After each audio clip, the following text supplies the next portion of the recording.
Pouf, putain, Aurélien, te voilà. Là, je t'avoue qu'en arrivant, là, je chantais les effluves de vin chaud et tout avec la cannelle. J'avais un peu envie de dégueuler. Bon, Dieu merci, dans ce bar, il y a pas assez de moyens pour faire du vin chaud. Et je vais pas m'en plaindre. Mais bon, toi, je vois que t'as déjà pas mal bu. Est-ce que t'as faim? Ouais, bah, ouais, comme tu peux le voir, j'ai déjà commencé bien avant que tu arrives. Il faudrait bien éponger et c'est vrai que je comptais sur toi pour me payer le repas là. Ah, malheureusement, j'ai une mauvaise nouvelle à t'annoncer. Je me suis abonné ce mois-ci à DAZN. Donc, malheureusement, pour les restaurants, ça va être compliqué ce mois-ci, hein. Ah, toi tu es en train de suivre le conseil de Laurent Nicolin, c'est pas bête. Après, hein, il y a des belles promos ces temps-ci donc bon, allez, normalement c'est le dernier vendredi, il avait dit que c'était le dernier vendredi où on commence à se priver. Là, on est à peine dans le deuxième du mois. Allez, s'il te plaît, fais-moi plaisir. Bah, j'aimerais bien, mais bon, 15 €, c'est un petit repas, voilà, même si, les prix sont pas trop gonflés, une petite pizza à 15 €, voilà, c'est quelque chose. Il faut faire son choix entre manger et regarder du football. Bah, Laurent Nicolin l'a dit, bah, faut regarder le football. Donc moi, je suis les conseils de ce président parce que il tient de main de maître son club après tout, non? C'est pas faux. Alors demain de maître, quand tu vois, comment ils sont actuellement, sportivement et financièrement, je suis pas sûr que le mot maître soit le mot idoine, mais bon, en tout cas lui, moi quand je le regarde, entre regarder le foot et manger, je pense qu'il a décidé de faire les 2, hein. Ouais, ouais, bah, surtout que si tu fais le choix entre manger et regarder le foot, bon, si c'est pour regarder Montpellier, bon, c'est soit manger de la merde ou regarder de la merde, avec les matchs du Montpellier, Hero Sport Club. Ouais, c'est compliqué, mais bon, en vrai, Aurélien, En vrai Lorenzo. en vrai, est-ce que Montpellier, ça mérite vraiment d'aller en Ligue 2?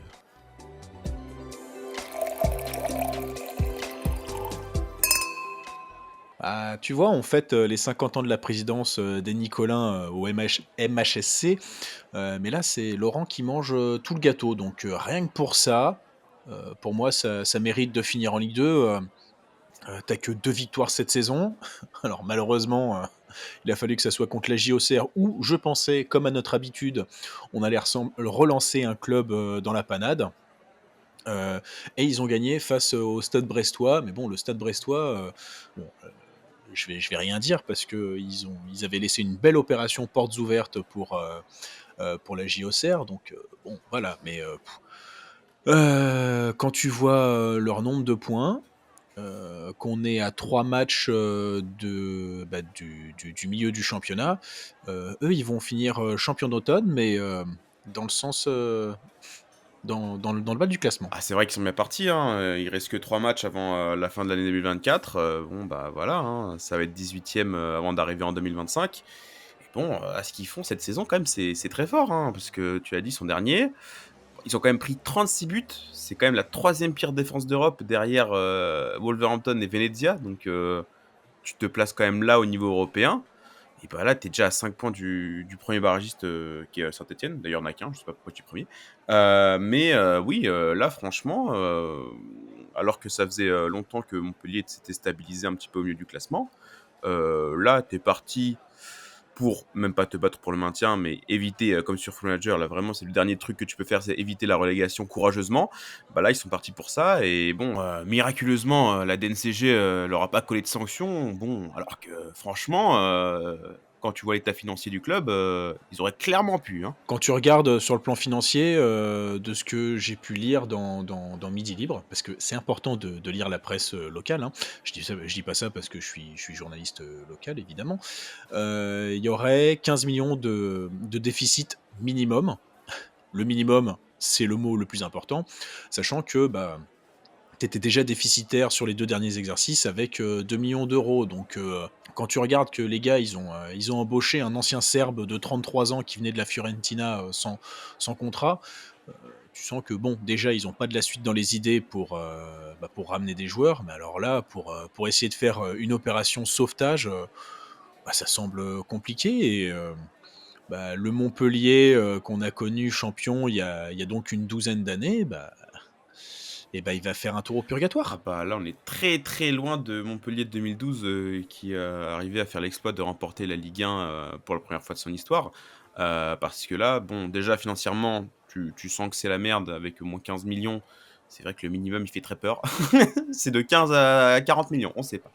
Il y a un sacré trou dans les caisses, donc pour te sauver, avec l'effectif que tu as actuellement, bah, sportivement, tu peux te reposer sur, bah, pas grand-chose. Parce que moi, j'ai souvenir l'année dernière, du début de saison de Montpellier où vraiment tu te disais: «Bah, c'est intéressant quand même». Tu avais, les promesses qui étaient Altamari et Accor Adams qui faisaient un bon début de saison. Puis après, petit à petit, bah, ça a été de moins en moins bon, puis ça s'est cassé la gueule. Puis après ça a fini en milieu de tableau comme d'habitude. Bon, bah, là, moi, il y a pas grand monde du côté de Montpellier pour moi qui peuvent sauver la saison, à part, bon, je sais que toi aussi tu aimes bien, TJ Savanier, parce que c'est un joueur balle au pied qui est capable de faire de très belles choses. Mais bon, sinon, tu as Arnaud Nordin qui essaye de sauver un peu les meubles, mais le reste de l'effectif, c'est une faiblesse, je vais pas dire abyssale, mais bon, c'est limite, c'est pas étonnant de les voir aussi bas dans le classement de Ligue 1, quoi. Oui, surtout que, bah, comme tu disais là, comment Accor Adams et Altamari, ça ils venaient un peu remplacer Eli Wahi et Steffi, Mavididi et bon, quand tu perds, 2 joueurs de ce calibre quand même pour Montpellier, ça pouvait être compliqué. Bon mais tu vois, tu parlais de la défense qui était donc une des pires d'Europe avec, les Wolves et la nouvelle équipe préférée de Drake.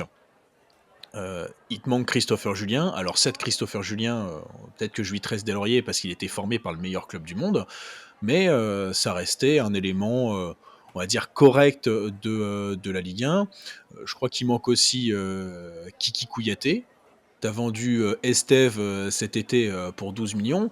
Bah, comment faut pas non plus, s'étonner, bah, de les voir, là où ils sont et alors, je pense que, c'est, le pompon sur la Garonne, même si on est donc dans l'Hérault, c'est d'avoir remplacé, Der Zakarian par Jean-Louis Gasset, hein et bon, 93 ans et demi, je pense qu'il avait d'autres choses à foutre, hein, le brave monsieur. Ah, faire appel à Gasset, pour remplacer Der Zakarian, si ça, c'est pas du copinage, on en reparlera après de notre ami Nicolas et de son copinage.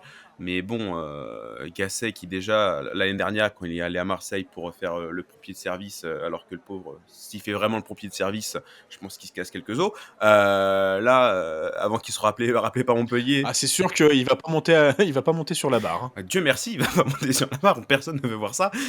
Mais bon, là pour cette saison à Montpellier, le pauvre, il était à l'EHPAD devant les 12 coups de midi et il reçoit l'appel de son bon pote, Laurent Nicolin. Il s'est dit: «Bon allez», parce que là la retraite est pas encore assez bonne. On est reparti pour un dernier. Ah, peut-être qu'il a même cru que c'était Loulou Nicolin, hein, qui l'appelait, hein. Ah peut-être, hein, mais là il est parti pour The Last Dance, cette fois-ci à Montpellier. Et bon, surtout que, bah, le fait que Der Zakarian ait été viré, bon, ça a permis qu'il se lâche, quelques jours, semaines plus tard et que bon, tu comprends qu'il est un peu gros sur la patate avec pas mal de joueurs et il parlait de Kazri Saïd notamment qui, refusait de, bah, juste, être fit pour jouer au football. Bah, tu sens que là aussi, c'est peut-être un peu le problème de ce club, c'est que tu as des clubs, tu as des joueurs avec, enfin des cadres qui sont, certes talentueux, je maintiens mon amour pour Savanier et Kazri, tu sens que sur le terrain, c'est toujours pas un mauvais joueur, hein, même à son âge avancé. Mais bon, les pauvres, ils sont en fin de route et bah, malheureusement, ils vont pas être là, tu l'impression qu'ils veulent pas trop faire d'efforts pour sauver le club, quoi. Bah, ouais, ça ressemble beaucoup, ce que tu as dit, hein, ça ressemble à leur Last Dance. De toute façon, Khazri, qu'est-ce qu'il a à faire? Peut-être aller choper un dernier contrat au Qatar. Bon, il y a que TJ Savanier, qui, qui est complètement amoureux de Montpellier. On connaît son histoire, il vit toujours, bah, là où il a toujours habité du reste depuis sa jeunesse donc bon, c'est un peu dommage, surtout que tu sens qu'il y a eu une petite histoire entre, TJ Savanier et Cabella, quand Lille a rencontré, Montpellier où, Cabella a balancé que, à un moment, bah, Montpellier pouvait faire le choix de reprendre, Cabella, mais, t Savanier avait l'air d'avoir dit non. Bon, ça c'est de la tambouille interne comme on dirait l'autre, mais, disons qu'on était habitué à voir, Montpellier dans le ventre mou, heu et parfois de faire, bah, quand même de faire quelques beaux coups, bah, ne serait-ce que quand ils font revenir Savanier, mais tu vois? Andy Delors qui est certes, peut-être, le débile originel, qui se rappelle, à 28 ans que sa grand-mère était d'origine algérienne. Bah, pour la Ligue 1, c'était quand même, une des valeurs sûres. Tu Ferry et je me souviens aussi, parce que c'est à ce moment-là où, quand j'avais entendu les rumeurs, je me suis dit: «Ah, ça va être une super bonne pioche». Tu as eu Geronimo Rulli dans les cages, Montpellier-Rennes et donc ça, bah, c'est c'est pas anodin comme dirait l'autre.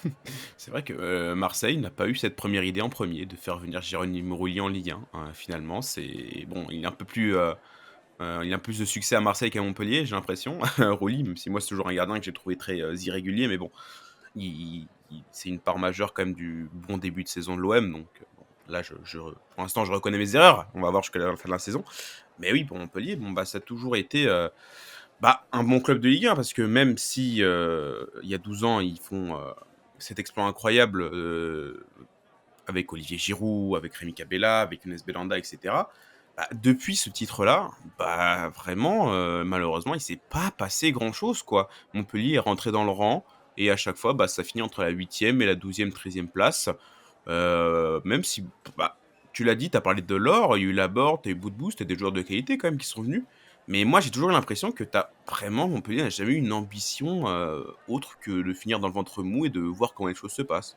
Ouais, mais tu as quand même, filé des contrats de folie, je pense à des Germain ou des Mamadou Sakho, pour des rendements, plus que moyens et même, l'année dernière, j'ai lu ça, Yann Karamo, qui était un bon espoir à l'époque, quand il jouait, à Bordeaux et qui était, donc et qui appartenait au Torino et qui était à Parme avant, 12 matchs de Ligue 1 et bah, il aurait quand même touché plus de 100 000 € par mois donc c'est ça aussi le problème, c'est que autant tu as des clubs, tu sens qu'ils se structurent, qu'ils réfléchissent sur les transferts, autant, je trouve que Montpellier, c'est assez bizarre. Alors, je regardais, il y a quand même, des analystes vidéo, bon, mine de rien, pour choper, Accor Adams et Altamari, c'est que, ça réfléchit pas que, pour, ramener, bah, par Ah exemple. bah, c'est que tes scouts, ils ont quand même une vision un peu plus loin que la France, quoi, effectivement.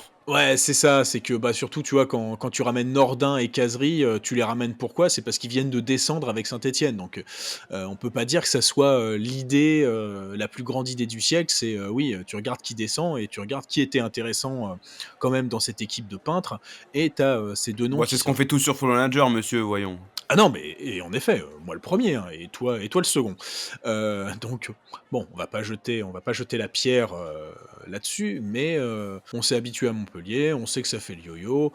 En revanche, comment ils ont moins ce capital sympathie qu'ils pouvaient avoir avec Loulou Nicolin, même si j'étais pas le plus grand fan, le Loulou, il nous a bien fait rire, mine de rien. Bah, oui, quand tu penses à des présidents, qui sont, symboliques de la Ligue 1, dans les années 2000 et même avant, années 2000-2010, bah, tu es obligé de penser à, je sais pas, à Jean-Michel Aulas, à Loulou Nicolin et là, comme ça, j'en ai pas d'autres qui me viennent en tête. Tu avais, Jean-Claude Hamel, je t'expliquerai. Jean-Claude Hamel, tu as eu Gervais Martel à Lens aussi, voilà quoi. Voilà, donc il fait partie de cette caste-là des présidents qui ont marqué la Ligue 1 et qui, bah, lui a eu son point d'orgue, en 2012 avec le titre, avec son club. Donc oui, effectivement, quand tu vois que c'est son fils après qui passe après, bah, bizarrement, Laurent Nicolin, il a moins ce capital sympathie, hein, surtout quand tu vois ses déclarations récentes. Bon, tu fais, bon, déjà, il est pas très sympathique, mais aussi quand tu penses à la gestion sportive, bah, moi, tu parlais d'Estève qui est parti, cet été, à Burnley pour 12 millions, mais t'as d'autres franchement, tu as quand même fait des belles ventes, tu penses, bah, il y a 2 ans, Wai qui part pour 30 millions à Lens, tu avais Laborde qui était parti pour 15 millions à Rennes, Mukiele, à l'époque aussi qui était parti pour 16 millions à Leipzig. Bon, bah, concrètement, tu as quand même de l'argent qui rentrait pour peut-être être un peu plus ambitieux sur le marché transfert, pour, essayer d'accrocher les places européennes. Mais ça a jamais été fait et bah, là, aujourd'hui, tu te retrouves dans le DNCG et tu as un gros trou dans les caisses. Moi, je trouve ça, pour le moins, bizarre. Non, tu as raison, c'est bizarre comme dirait, penalty sur Ronny Lopez. La VAR, bizarre.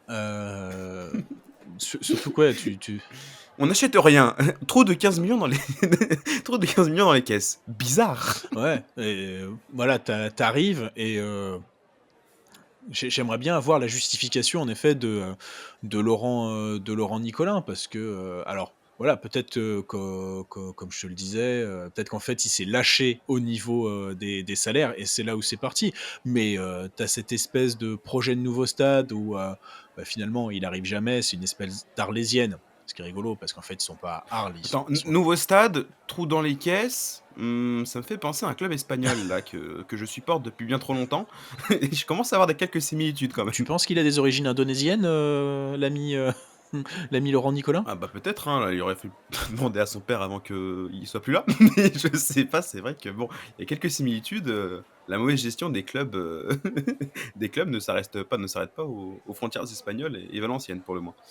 Ouais et bon et toi, tu parlais de ces déclarations. Moi, déjà, ce que j'ai pas aimé, c'est que le mec, le mec dise déjà que, pour faire des économies, il va fermer sa section féminine. C'est bon, il y a tellement de clubs qui ont essayé de faire ça ou qui ont fait ça.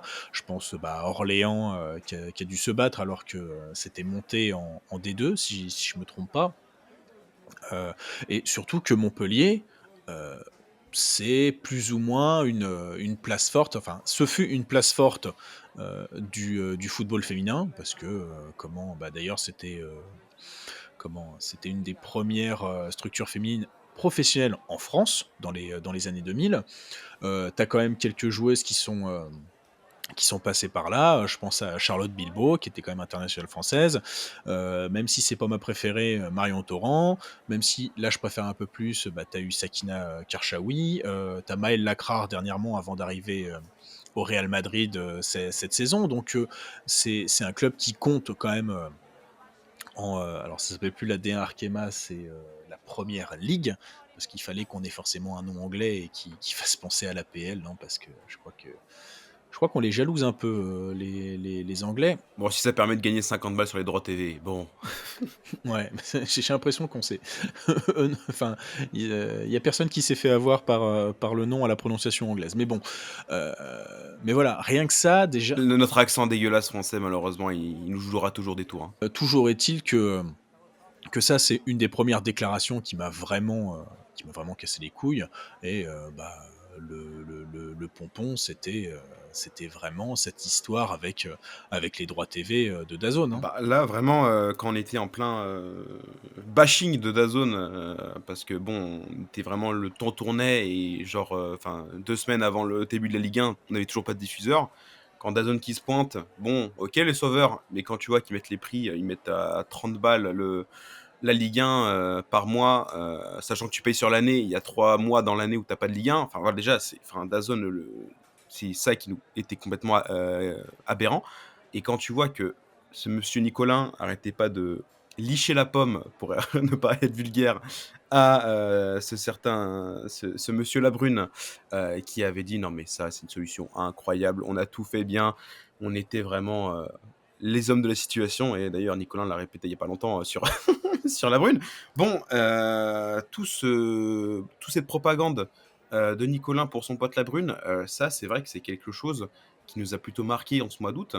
Donc bon, déjà que, comme on l'a dit, ce mec est assez détestable et que tu vois, en plus, bah, il gère son club avec le cul. Bon, tu te dis, j'ai pas envie de dire que c'est le karma, mais presque. Parce que bon, après, financièrement, enfin, tu quand même 2 choses qui sont passées par là. Tu as le covid déjà, qui a fait énormément de balles au club, même si tu as le prêt CVC et cetera qui, sur le long terme, va faire Ouais, mais après on pourrait dire que c'est arrivé à tous les autres clubs, hein. ah, bah, c'est évidemment, mais après ça, je pense qu'il y a pas mal, de finances, enfin, il y a pas mal de clubs, tu vas dans leurs finances, tu peux avoir peur aussi, je pense, bah, mais bon, tu as le covid qui est passé par là et bon, bah, ça, malgré le fait que, notre ami, Nicolin, parle merveilleusement bien de la Brune, bah, la 2e chose, c'est que, bah, maintenant, tu as la ligue qui est en crise et qui t'apporte plus grand chose financièrement avec les droits télé donc financièrement, bah, c'est juste logique que si tu étais dans une situation précaire et que tu gères mal ton club, bon, bah, maintenant tu plonges un peu et là, tu risques de pas finir comme Bordeaux, mais franchement, ça m'étonnerait pas que ça finisse comme le club bordelais, hein. Bah, surtout, qui aurait pu faire mieux, hein? C'était limite la question qu'il posait pour Vincent Labrune, quand tu regardes que les audiences se cassent la gueule et j'ai bien aimé, hein, l'édito, je crois que c'est Vincent Duluc, hein, qui faisait ça. juste après la fin de la dernière journée. On s'est presque habitué en fait à plus voir la Ligue 1. Bon, il y a évidemment, quand tu passes d'une chaîne gratuite à une chaîne payante, mais tu tournes, tu vas à Canal+ et après ça change, ça va un peu, non, c'est pas aller à beIN, mais ça c'est pour la Ligue des Champions. Mais ça va à Amazon, enfin ça va à Mediapro et après ça va à Amazon, ça va après sur DAZN. Heu, c'est vrai que moi je comprends, toute personne, c'est que, tu as besoin de stabilité pour être sûr, même si c'est des engagements sur un an, tu as envie de prendre des habitudes. Tu as envie de aussi, heu, t'habituer aux présentateurs, aux consultants, à tout ce qu'il y a autour. Et on t'offre pas ça et finalement on s'est habitué et on cherchait finalement une Ligue 1 valorisée à 1 milliard. On est à peine à 500 millions d'euros et ouais et quand tu vois aussi, l'espèce de, de partenariat avec CVC Partners, où tu sens que on a, je pense qu'il faut le dire, hein, que la LFP, et la Ligue 1 de surcroît a vendu son cul pour quelque chose qui a l'air, bof. Parce que quand les Allemands râlent, quand on sait, eux déjà ils ont réussi, là ils viennent de signer leurs droits TV et eux ont dépassé, le milliard. Alors certes la Bundesliga pour moi c'est le championnat du futur, mais bon ça c'est mon avis, très, très, très personnel. Dans le futur, on défend pas Aurélien? Ça dépend les sélectionneurs. Heu, mais en tout cas, il faudra passer par les Ardennes. Heu, mais je crois que je mélange un peu tout. Heu, mais voilà, donc on se tire plein de balles dans le pied et les clubs qui avaient une gestion, un peu trop cool et un peu légère, ils se retrouvent dans la panade moi, c'est vrai que, tu vois, je suis obligé de comparer avec la JOCR, même si on est champion de Ligue 2, le fait qu'on soit en première partie de tableau et que ça soit Montpellier, qui soit en train de mourir connement, c'est pas dans l'ordre des choses. Normalement, un promu, ça galère pour le maintien et ça se fait avoir par, les grosses places fortes. Alors certes, hein, c'est ce que je te disais, on a quand même fini par perdre contre Montpellier, mais on a fait d'autres résultats, ailleurs, dont ce superbe clean sheet contre le PSG. Mais bon, Ah, Donovan Léon, bordel de merde. ouais, c'est comme quoi, hein, on peut toujours être surpris, mais voilà, toujours est-il que Montpellier est en train, de sombrer et un peu à la manière de la Ligue 1, j'ai l'impression que ça n'émeut personne et le pire, c'est que ça n'émeut pas en effet, Laurent Nicolin parce que dans ses déclarations, sur la section féminine, quand il disait: «Moi je veux la fermer parce que ça me coûte, de la thune et je vois pas les plus-values qui viennent». Donc quand même, c'est assez fort parce que ta cellule de recrutement fait venir des joueuses et tu dis: «Je vois pas l'apport de ces joueuses». C'est qu'il y a peut-être un problème dans la cellule de recrutement donc et faut repartir sur des joueurs et des joueuses, du cru. J'ai l'impression que c'est un peu ce qui va arriver, à Montpellier, quoi. Ah bah, c'est ce qui est actuellement en train d'arriver à la section masculine, hein, parce que bon, quand tu vois l'effectif, tu vois peut-être la moitié, c'est des joueurs formés au club.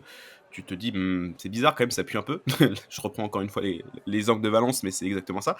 Quand tu pas envie de dépenser de sous, Après ça dépend, regarde Barcelone, hein, c'est 75 c'est des joueurs du cru. après bon, entre le centre de formation de Barcelone et celui de Montpellier, je pense qu'il y a quelques différences, quoi. Il y a quelques différences de qualité, Oh, il y a que 200 kilomètres! c'est vrai qu'il y a que 200 kilomètres. Après, il y a aussi des 100 kilomètres, je pense, entre le talent dans les pieds des joueurs de la Masia et de ceux et ceux du centre de formation de Montpellier, malheureusement. Mais bon, quand tu vois que oui, tu as la moitié de l'équipe qui est formée de joueurs formés au club, et ça, c'est pas par choix, je pense, c'est pour des choix financiers. Bon, ça pue un peu, hein, et encore une fois, je peux en parler en connaissance de cause avec Valence. C'est exactement la même chose. Et surtout que, loin de moi l'idée de me faire l'avocat du diable, mais si tu as envie de présenter à la DNCG des garanties financières, c'est pas avec les joueurs que tu as dans ton effectif que tu vas les garantir en disant que tu vas les vendre. Parce qu'il y a qui a concrètement, aujourd'hui à Montpellier, a des garanties financières, enfin, a une valeur marchande assez élevée? À part Joris Chotard, qui est un peut-être le meilleur jeune, du centre de Bah, c'est le formation, seul, hein. voilà, c'est le meilleur jeune du centre de formation de Montpellier, de ces dernières années. Bah, genre vraiment et en plus apparemment ils ont essayé de le vendre cet été et bah, il est pas parti donc vraiment, Chotard, si tu le vends déjà plus de 10 millions, c'est déjà c'est un exploit. Donc bon, bah, ce con de Nicolas, il s'est dit: «Bon, bah, où est-ce que je peux trouver des sous? Bon allez, c'est pas très grave, s'il y en a plus de s'il y en a plus de filles qui jouent au foot dans le club, bon finalement, à qui ça va manquer?» Ouais, c'est un peu c'est dommage donc bon et pourtant, hein, on a vu, hein, Chotard, bah, pendant les JO, hein, c'était plus qu'un bon joueur et moi j'aimerais bien l'avoir à la JOCR, hein, je vais pas te mentir mais bon, heu, ouais, Ah bah, si personne ne veut l'acheter, Chotard et que bon, pour 5-6 millions il part, franchement, il y a un petit coup à tenter, quoi. ouais alors, ça fait plus de 15 ans que la JOCR a pas tenté, ne serait-ce qu'un transfert à 3 000 000 alors crois-moi, c'est pas 5 millions sur Chotard qu'on va se positionner. Allez, c'est le moment, on est en première moitié de tableau de Ligue 1, allez, faut se lâcher. Oui, ouais, bon ça, c'est James Wu, il nous aime bien, mais quand même. Mais bon, on va quand même retourner dans le sud de la France parce que voilà, c'est un peu le sujet qui nous anime ce soir autour de cette bière. Heu, c'est, ouais, bah, il avait dit, Nicolas avait dit qu'on va pas, jeter le bébé avec l'eau du bain, bah, là, c'est vrai que, moi, j'ai bien envie de jeter Montpellier en Ligue 2, avec, bah, l'eau du bain, c'est-à-dire avec, Laurent Nicolin et heu et après, bah, ils vont voir ce que ça fait. Alors parfois, c'est bénéfique, hein, pour certains clubs. Je vois comment, Toulouse était bien revenu, bon Saint-Étienne avait finalement fait que 2 ans. Heu, mais à part, on parlait, de Savanier et encore, bah, Savanier, il commence à avoir, le poids des âges sur lui. C'est vrai qu'il y avait, on l'a pas assez évoqué, mais autant Benjamin Lecomte a souvent sauvé Montpellier, l'année dernière, autant cette année, il est en train de perdre sa place, aussi et c'est sûrement ce qui doit, quand on voit que c'est un gardien qui a tutoyé l'équipe de France, bah, évidemment quand tu es plus haut niveau, bah, tu prends beaucoup de buts. Bon, bah, enfin, moi le constat que j'ai, c'est que, quand on fera, si on devait faire un point en mai, une espèce de grand conseil de classe à distribuer, les bons points, les mauvais points, bah, le bonnet d'âne, il va arriver sur les oreilles de Montpellier et de Laurent Nicolin. Pour la fin d'année 2024, oui, bah, là, il le mérite bien. Après, est-ce qu'on est catastrophiste? Parce que bon, on est qu'à la 14e journée, la saison est encore longue, on sait jamais, hein, même si c'est très on a du mal à voir le réveil de Montpellier, tout peut arriver encore, hein. Mais surtout que, bah, quand tu vois les équipes qui sont au-dessus, à part pour moi, tu as les 3 équipes qui sont au-dessus qui sont Le Havre, Saint-Étienne et Angers. Bah, le reste, Strasbourg, Nantes, Rennes et cetera, bon, c'est quand même largement au-dessus. Donc voilà, Montpellier va, je pense, batailler avec, ces 3 clubs, pour, ne pas descendre. Après bon, j'ai envie de dire que si Montpellier a réussi à se maintenir, ce sera grâce à un homme et là aussi s'il y arrive, est-ce qu'il aura encore de l'énergie pour une last dance? J'ai envie de voir Jean-Luc Gasset, passer la barre des 100 ans sur un banc de un banc de football, monsieur. Ouais, moi j'aimerais bien qu'on le laisse tranquille parce que c'est quand même entre sa carrière de joueur, c'était quand même son 3e retour, à Montpellier et je pense que, on mérite tous de se reposer.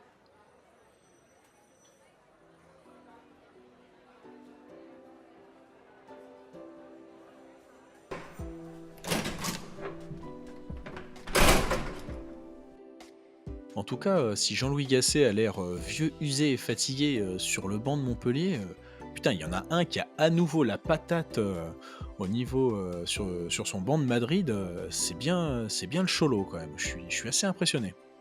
Eh, le Cholismo, n'est jamais mort et t'as l'impression qu'il ne mourra jamais, hein. Ça fait 15 ans qu'il est là, Simeone et tu l'impression que le mec, c'est encore sa première année, quoi. Il y a aucun moment où tu te dis que Simeone va dégager et là, bon, bah, petite remontada en Liga, en Ligue des Champions, ça aurait pu être mieux mais c'est pas pire. Bon, Simeone, Quand est-ce que le Cholismo va mourir? J'ai l'impression que ce sera jamais, hein. Ouais et comme ça, on pourra parler d'Antoine.